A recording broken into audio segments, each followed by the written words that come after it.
का निराश होना 19 जब अहाब ने ईजेबेल को एलिय्याह के सब काम विस्तार से बताए कि उसने सब नबियों को तलवार से किस प्रकार मार डाला। 2 तब ईजेबेल ने एलिय्याह के पास एक दूत के द्वारा कहला भेजा, यदि मैं कल इसी समय तक तेरा प्राण उनका सा न कर डालूं तो देवता मेरे साथ वैसा ही वरन उससे भी अधिक करें। 3 ये देख एलिय्याह अपना प्राण लेकर भागा और यहूदा के बेरशेबा को पहुंचकर अपने सेवक को वहीं छोड़ दिया। 4 और आप जंगल में एक दिन के मार्ग पर जाकर एक झाव के पेड़ के तले बैठ गया। वहां उसने ये कहकर अपनी मृत्यु मांगी, हे यहोवा बस है, अब मेरा प्राण ले ले, क्योंकि मैं अपने पुरखाओं से अच्छा नहीं हूँ भी। 5 वह झाव के पेड़ तले लेटकर सो गया और देखो एक दूत ने उसे छूकर कहा, उठकर खा। 6 उसने दृष्टि करके क्या देखा कि मेरे सिरहाने पत्थरों पर पकी हुई एक रोटी और एक सुराही पानी रखा है। तब उसने खाया और पिया और फिर लेट गया। 7 दूसरी बार यहोवा का दूत आया और उसे छूकर कहा, उठकर खा, क्योंकि तुझे बहुत लंबी यात्रा करनी है। 8 तब उसने उठकर खाया पिया और उसी भोजन से बल पाकर 40 दिन रात चलते चलते परमेश्वर के पर्वत होर्ब को पहुंचा। 9 वहां वह एक गुफा में जाकर टिका और यहोवा का यह वचन उसके पास पहुंचा, हे एलिय्याह तेरा यहाँ क्या काम। 10 उसने उत्तर दिया, सेनाओं के परमेश्वर यहोवा के निमित्त मुझे बड़ी जलन हुई है, क्योंकि इस्राएलियों ने तेरी वाचा टाल दी, तेरी वेदियों को गिरा दिया और तेरे नबियों को तलवार से घात किया है, और मैं ही अकेला रह गया हूँ और वे मेरे प्राणों के भी खोजी हैं। 11 उसने कहा, निकलकर यहोवा के सम्मुख पर्वत पर खड़ा हो, और यहोवा पास से होकर चला। और यहोवा के सामने एक बड़ी प्रचंड आंधी से पहाड़ फटने और चट्टानें टूटने लगीं, तो भी यहोवा उस आंधी में न था। फिर आंधी के बाद भूकंप हुआ, तो भी यहोवा उस भूकंप में न था। 12 फिर भूकंप के बाद आग दिखाई दी, तो भी यहोवा उस आग में न था। फिर आग के बाद एक दबा हुआ धीमा शब्द सुनाई दिया। 13 ये सुनते ही एलिय्याह ने अपना मुंह चद्दर से ढांपा और बाहर जाकर गुफा के द्वार पर खड़ा हुआ। फिर एक शब्द उसे सुनाई दिया, हे एलिय्याह तेरा यहाँ क्या काम। 14 उसने कहा, मुझे सेनाओं के परमेश्वर यहोवा के निमित्त बड़ी जलन हुई, क्योंकि इस्राएलियों ने तेरी वाचा टाल दी और तेरी वेदियों को गिरा दिया है और तेरे नबियों को तलवार से घात किया है, और मैं ही अकेला रह गया हूँ और वे मेरे प्राणों के भी खोजी हैं। रोम 11:3। 15 यहोवा ने उससे कहा, लौटकर दमिश्क के जंगल को जा और वहां पहुंचकर अराम का राजा होने के लिए हजाएल का 16 और इस्राएल का राजा होने को निमशी के पोते येहू का और अपने स्थान पर नबी होने के लिए आबेल महोला के शापात के पुत्र एलीशा का अभिषेक करना। 17 और हजाएल की तलवार से जो कोई बच जाए उसको येहू मार डालेगा, और जो कोई येहू की तलवार से बच जाए उसको एलीशा मार डालेगा। 18 तो भी मैं 7,000 इसराइलियों को बचा रखूंगा। ये तो वे सब हैं जिन्होंने न तो बाल के आगे घुटने टेके और न मुंह से उसे चूमा है। 19 तब वह वहां से चल दिया और शापात का पुत्र एलीशा उसे मिला जो 12 जोड़ी बैल अपने आगे किए हुए अब 12वीं के साथ होकर हल जोत रहा था। उसके पास जाकर एलिय्याह ने अपनी चद्दर उस पर डाल दी सी। 20 तब वह बैलों को छोड़कर एलिय्याह के पीछे दौड़ा और कहने लगा, मुझे अपने माता पिता को चूमने दे, तब मैं तेरे पीछे चलूंगा। उसने कहा, लौट जा, मैंने तुझसे क्या किया है। मत्ती 8:21, लूका 9:61, 21 तब वह उसके पीछे से लौट गया और एक जोड़ी बैल लेकर बलि किए और बैलों का सामान जलाकर उनका मांस पका के अपने लोगों को दे दिया और उन्होंने खाया।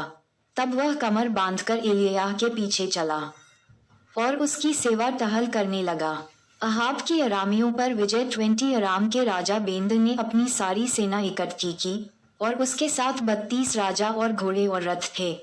उन्हें संग लेकर उसने सामरिया पर चढ़ाई की और उसे घेर के उसके विरुद्ध लड़ा। 2 और उसने नगर में इसराइल के राजा अहाब के पास दूतों को ये कहने के लिए भेजा, बेंद तुझसे ये कहता है, 3 तेरा चांदी सोना मेरा है और तेरी स्त्रियों और बच्चों में जो जो उत्तम हैं वह भी सब मेरे हैं। 4 इसराइल के राजा ने उसके पास कहला भेजा, हे मेरे प्रभु, हे राजा, तेरे वचन के अनुसार मैं और मेरा जो कुछ है सब तेरा है। 5 उन्हीं दूतों ने फिर आकर कहा, बेंद तुझसे ये कहता है, मैंने तेरे पास ये कहला भेजा था कि तुझे अपनी चांदी सोना और स्त्रियां और बालक भी मुझे देने पड़ेंगे। 6 परंतु कल इसी समय मैं अपने कर्मचारियों को तेरे पास भेजूंगा और वे तेरे और तेरे कर्मचारियों के घरों में ढूंढ धाड़ करेंगे और तेरी जो जो मनभावनी वस्तुएं निकालें उन्हें वे अपने अपने हाथ में लेकर आएंगे। 7 तब इसराइल के राजा ने अपने देश के सब पुरनियों को बुलवाकर कहा, सोच विचार करो कि वह मनुष्य हमारी हानि ही का अभिलाषी है। उसने मुझसे मेरी स्त्रियां, बालक, चांदी सोना मंगवा भेजा है और मैंने इनकार न किया। 8 तब सब पुरनियों ने और सब साधारण लोगों ने उससे कहा, उसकी न सुनना और न मानना। 9 तब राजा ने बेंद के दूतों से कहा, मेरे प्रभु राजा से मेरी ओर से कहो, जो कुछ तूने पहले अपने दास से चाहा था वह तो मैं करूंगा, परंतु यह मुझसे न होगा। तब बेंद के दूतों ने जाकर उसे यह उत्तर सुना दिया। 10 तब बेंद ने अहाब के पास कहला भेजा, यदि सामरिया में इतनी धूल निकले कि मेरे सब पीछे चलनेहारों की मुट्ठी भर जाए तो देवता मेरे साथ ऐसा ही वरन इससे भी अधिक करें। मत्ती 12:42, लूका 11:31।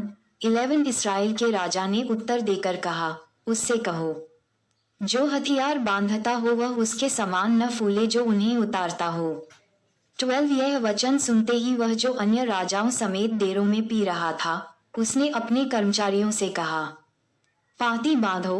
तब उन्होंने नगर के विरुद्ध पाँति बांधी। 13 तब एक नबी ने इसराइल के राजा अहाब के पास जाकर कहा, यहोवा तुझसे ये कहता है, ये बड़ी भीड़ जो तूने देखी है उस सब को मैं आज तेरे हाथ में कर दूंगा, इससे तू जान लेगा कि मैं यहोवा हूँ। 14 अहाब ने पूछा, किसके द्वारा? उसने कहा, यहोवा ये कहता है कि प्रदेशों के हाकिमों के सेवकों के द्वारा।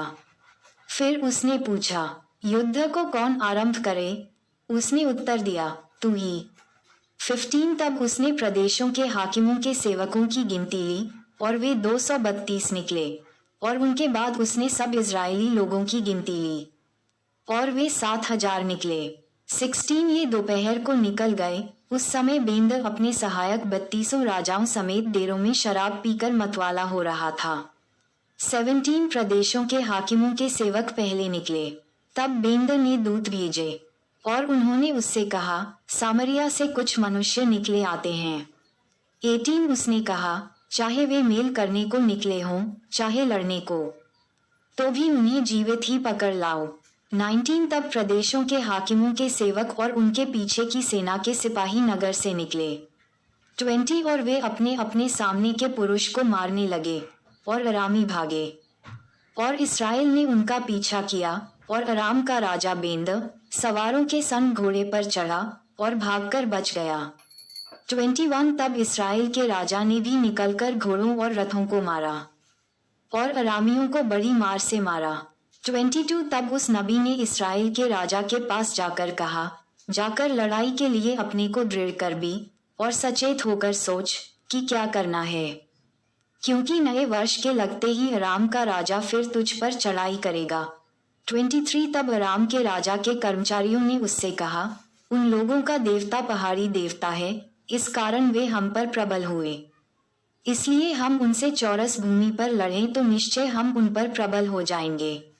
24 और यह भी काम कर, अर्थात सब राजाओं का पद ले ले और उनके स्थान पर सेनापतियों को ठहरा दे। 25 फिर एक और सेना जो तेरी उस सेना के बराबर हो जो नष्ट हो गई है, घोड़े के बदले घोड़ा और रथ के बदले रथ अपने लिए गिन ले, तब हम चौरस भूमि पर उनसे लड़ें और निश्चय उन पर प्रबल हो जाएंगे। उनकी यह सम्मति मानकर बेंद ने वैसा ही किया। 26 और नए वर्ष के लगते ही बेंद ने अरामियों को इकट्ठा किया और इसराइल से लड़ने के लिए अपेक को गया। 27 और इजरायली भी इकट्ठे किए गए और उनके भोजन की तैयारी हुई, तब वे उनका सामना करने को गए और इजरायली उनके सामने डेरे डालकर बकरियों के 2 छोटे झुंड से देख पड़े, परंतु अरामियों से देश भर गया। 28 तब परमेश्वर के उसी जन ने इसराइल के राजा के पास जाकर कहा, यहोवा ये कहता है, अरामियों ने ये कहा है कि यहोवा पहाड़ी देवता है परंतु नीची भूमि का नहीं है, इस कारण मैं उस बड़ी भीड़ को तेरे हाथ में कर दूंगा। तब तुम्हें ज्ञात हो जाएगा कि मैं यहोवा हूँ। 29 और वे 7 दिन आमने सामने डेरे डाले पड़े रहे। तब 7वें दिन युद्ध छिड़ गया और एक दिन में इसराइलियों ने 1,00,000 अरामी प्यादे मार डाले। 30 जो बच गए वह लपेट को भागकर नगर में घुसे और वहां उन बचे हुए लोगों में से 27,000 पुरुष शहरपनाह की दीवार के गिरने से दबकर मर गए। बेंद भी भाग गया और नगर की एक भीतरी कोठरी में गया। 31 तब उसके कर्मचारियों ने उससे कहा, सुन, हमने तो सुना है कि इसराइल के घराने के राजा दयालु राजा होते हैं, इसलिए हमें कमर में टाट और सिर पर रस्सियां बांधे हुए इसराइल के राजा के पास जाने दे। संभव है कि वह तेरा प्राण बचा ले। 32 तब वे कमर में टाट और सिर पर रस्सियां बांधकर इसराइल के राजा के पास जाकर कहने लगे, तेरा दास बेंद तुझसे कहता है, कृपा करके मुझे जीवित रहने दे। राजा ने उत्तर दिया, क्या वह अब तक जीवित है? वह तो मेरा भाई है। 33 उन लोगों ने इसे शुभ शकुन जानकर फुर्ती से बूझ लेने का यत्न किया कि यह उसके मन की बात है कि नहीं, और कहा, हाँ तेरा भाई बेंद। राजा ने कहा, जाकर उसको ले आओ। तब बेंद उसके पास निकल आया और उसने उसे अपने रथ पर चढ़ा लिया। 34 तब बेंद ने उससे कहा, जो नगर मेरे पिता ने तेरे पिता से ले लिए थे उनको मैं फेर दूंगा, और जैसे मेरे पिता ने सामरिया में अपने लिए सड़कें बनवाई वैसे ही तू दमिश्क में सड़कें बनवाना। अहाब ने कहा, मैं इसी वाचा पर तुझे छोड़ देता हूँ। तब उसने बेंद से वाचा बांधकर सेंचुरी उसे स्वतंत्र कर दिया। 35 इसके बाद नबियों के दल में से एक जन ने यहोवा से वचन पाकर अपने संगी से कहा, मुझे मार। जब उस मनुष्य ने उसे मारने से इनकार किया। 36 तब उसने उससे कहा, तूने यहोवा का वचन नहीं माना, इस कारण सुन, जैसे ही तू मेरे पास से चला जाएगा वैसे ही सिंह से मार डाला जाएगा। तब जैसे ही वह उसके पास से चला गया वैसे ही उसे एक सिंह मिला और उसको मार डाला। 37 फिर उसको दूसरा मनुष्य मिला और उससे भी उसने कहा, मुझे मार, और उसने उसको ऐसा मारा कि वह घायल हुआ। 38 तब वह नबी चला गया और आंखों को पगड़ी से ढांपकर राजा की बाट जोहता हुआ मार्ग पर खड़ा रहा। 39 जब राजा पास होकर जा रहा था तब उसने उसकी दुहाई देकर कहा, जब तेरा दास युद्ध क्षेत्र में गया था तब कोई मनुष्य मेरी ओर मुड़कर किसी मनुष्य को मेरे पास ले आया और मुझसे कहा, इस मनुष्य की चौकसी कर, यदि यह किसी रीति छूट जाए तो उसके प्राण के बदले तुझे अपना प्राण देना होगा, नहीं तो किकार भर चांदी देना पड़ेगा। 40 उसके बाद तेरा दास इधर उधर काम में फंस गया, फिर वह न मिला। इसराइल के राजा ने उससे कहा, तेरा ऐसा ही न्याय होगा, तूने आप अपना न्याय किया है। 41 नबी ने झट अपनी आंखों से पगड़ी उठाई। तब इसराइल के राजा ने उसे पहचान लिया कि वह कोई नबी है। 42 तब उसने राजा से कहा, यहोवा तुझसे ये कहता है, इसलिए कि तूने अपने हाथ से ऐसे एक मनुष्य को जाने दिया जिसे मैंने सत्यानाश हो जाने को ठहराया था, तुझे उसके प्राण के बदले अपना प्राण और उसकी प्रजा के बदले अपनी प्रजा देनी पड़ेगी। 43 तब इसराइल का राजा उदास और अप्रसन्न होकर घर की ओर चला और सामरिया को आया। माताएं एवं बहनों से निवेदन है कि अगर हमारी ये वीडियो आपको अच्छी लगी हो तो कृपया करके वीडियो को लाइक और सब्सक्राइब करना ना भूलें, क्योंकि हमारी वीडियो आप सब तक बहुत जल्दी पहुंचे। जय यीशु मसीह।